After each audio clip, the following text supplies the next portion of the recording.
මුලින්ම අපි පොකට් එක මහ ගන්න ඕන පැනල් එක තියා ගන්න ඕනේ. ඊළඟට අපිට අවශ්‍යයි පොකට් එක සඳහා පේසින් දෙකක්. ඒ වගේම තව අවශ්‍යයි ස්ටිප් පටියක්. ඒක අඟල් භාගයක් පළල වෙන්න ඕනේ මෙන්න මේ විදිහ. පොඩ්ඩක් ඝන කවන තිබුණොත් මේ පටිය අපිට පොකට් එක මහදි ධාරය ගන්න ඉතාමත් ලේසි වෙනවා. මේ අපි ඊළඟට කරන්න ඕනේ මේ පටිය මෙන්න මේ විදිහට අඟල් කාලක් ඉඩ තියාගෙන අයින් එකකින් අලව ගන්න ඕනේ.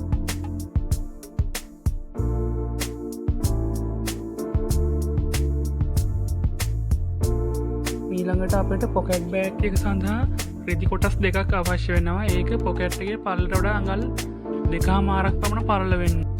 ඊළඟට පොකට් එක මහන්න ඕන තැන හරි මැදින් මේ වගේ අඟල් 3ක් පළලට ඩාට් එකක් ගහන්න ඕනේ.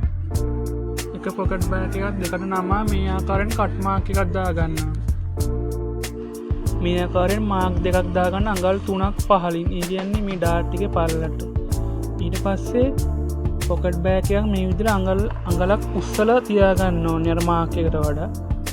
ඊට පස්සේ එහෙම තියලා අනිත් පැත්ත හරවලා මේ පැත්තටත් මාක් දෙකක් දාගෙන මේ විදිහට මැහුමක් ගහලා ඒක සම්බන්ධ කරන්න ඕනේ. ඊට පස්සේ මේ විදිහේ පේසින් දෙක අඟල් 5ට මාක් කරලා අඟල් 2.5න් හරි මැදට තියන්න ඕනේ. තියලා දෙකම හරියට තියලා මහ ගන්න ඕනේ. මේ විදිහට මහ ගන්න ඕනේ. හරියටම මේ දෙක අතර පරතරය අඟල් භාගයක් වෙන්න ඕනේ මේ පටියේ අඟල් භාගය පරතරය නිසා. නැත්නම් පොකට් එක හරියට එන්නේ නැහැ මහලි වුණාට පස්සේ. ඊට පස්සේ මේ විදිහට මේ පොකට් එක දෙකට නවාගෙන කතුරකින් කපා ගන්න. කපාගෙන මේ ආකාරයෙන් දිගින් දිගටම කපලා අන්තිමට තමයි වැදගත්ම ටික එතනදී හරියටම කපා ගන්න ඕනේ. නැත්නම් මේ හරියට එන්න තියෙන පොකට් එක අනිත් පැත්තේ හැරුවට පස්සේ එතන පුළුවන් නම් හොඳින් කැපෙන ටිමර් එකක් හරි මේ භාවිතා කරලා මේ විදිහට හරියටම මේ මැහුම අවසානයේට ආසන්නයෙන්ම කපන්න ඕනේ. කෙරවලටම කපන්න නැතුව ඒ කිට්ටුවෙන්ම කපන්න ඕනේ. මේ විදිහට දෙපැත්තම කපා ගන්න ඕනේ. නූල් කැපෙන්නේ නැති වෙන්න මැහුම පටන් ගන්න දැනට කිට්ටුවටම වෙන්න කපන්න ඕනේ. දෙපැත්තම කපලා ඊට පස්සේ ස්ටිප් එක අරවල තියෙන පේසින් එක අනිත් පැත්තට හරවන්න ඕනේ. මේ ආකාරයෙන් හරවන්න අනිත් පැත්තට. හරවලා නියපොත්තෙන් පොඩ්ඩක් සූර ගන්න. ඒකට පහසුවේ පෙරලා ගැනීම සඳහා මේ ආකාරයෙන් මේ ස්ටිප් පටියක් දාමු නිසා තමයි පහසුවෙන් මේ විදිහට මේක සයිස් එක ගන්න පුළුවන් වෙන්නේ. නැත්නම් අමාරු වෙන සයිස් එක ගන්න. ඊට පස්සේ මේ විදිහට අනිත් පැත්ත හරවලා ඇදලා මෙහින් මැහුමක් ගහන්න ඕනේ.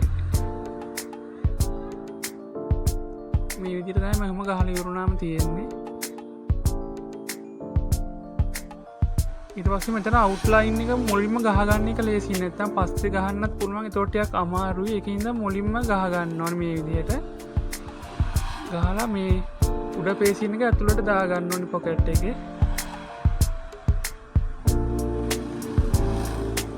දාගෙන මේ පොයින්ට් එක ඊළඟට ඇතුළට එළියට ගන්න ඕනේ. ඇතුළෙන් එළියට දාලා මේ විදිහට දාලා මෙතනින් ටැග් කරන්න ඕනේ. කීප පාරක් ටැග් කරන්න නැත්නම් කොම් ගැලවෙන්න පුළුවන්. මේ විදිහට දෙපැත්තෙම මේ විදිහටම කරන්න. දෙපැත්තම ටැග් කරාම මේ විදිහට තමයි එළිය පැත්තෙන් පේන්නේ. මේ ගාන්න කැපෙච්ච නිසා නූල් කොම් පැනලා මුකුත් නැහැ. නැත්නම් දැන් ඩැමේජ් වුණොත් කැතයි ඉක්මනට ඉරෙන්න බලනවා. ඊපස්සේ මෙහෙම අනිත් පැත්ත හරවලා අනිත් පොකට් බෑග් එක හරියට තියන්න ඕනේ සමාන්තරව.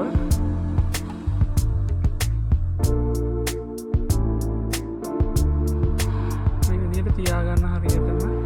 තියලා මේ විදිහට දෙපාරක් විතර ටැග් කරන්න ඕනේ මේ සයිඩ් එකේ පොඩි කොටස.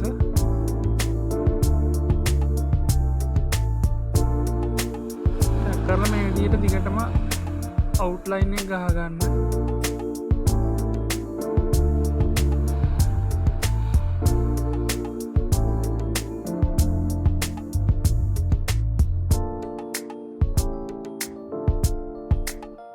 දෙනත් දෙපාරක් විතර ටැග් කරන්න.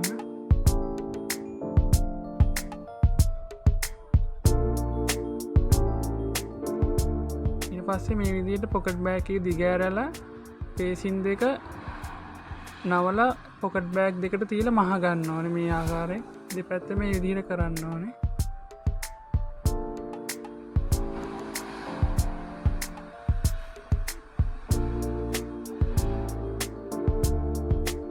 පස්සේ පොකට් බෑග් එකේ යට මහගන්න මේවා අනිත් පැත්ත හරවලා නොපිට පැත්තේ එළියට එන විදිහට හරවගෙන මේ යට මැස්ම ගහගන්න.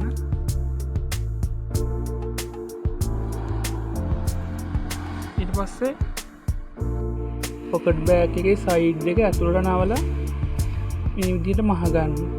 එතකොට නූල් කොන් එහෙම මුකුත් එළියට පයින්නේ නැති විදිහට ඕලොක් කරන්නම අවශ්‍ය වෙන්නේ නැහැ. ඇතුළට නවලා මහගන්න.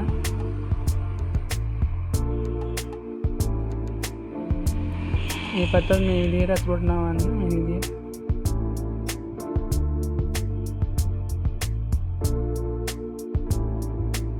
මහලි වුණාම මේ විදිහට තමයි එන්නේ. ඒකට හොඳට ලස්සනට තියෙනවා. ඊට පස්සේ උඩින් මැහුමක් ගහලා පොකට් බෑග් එකේ පැනල් එකට සම්බන්ධ කරන්න. ඊපස්සේ පොකට් එක හරි දැන් හොඳට ෆිනිෂින් එක තියෙනවා මෙතන.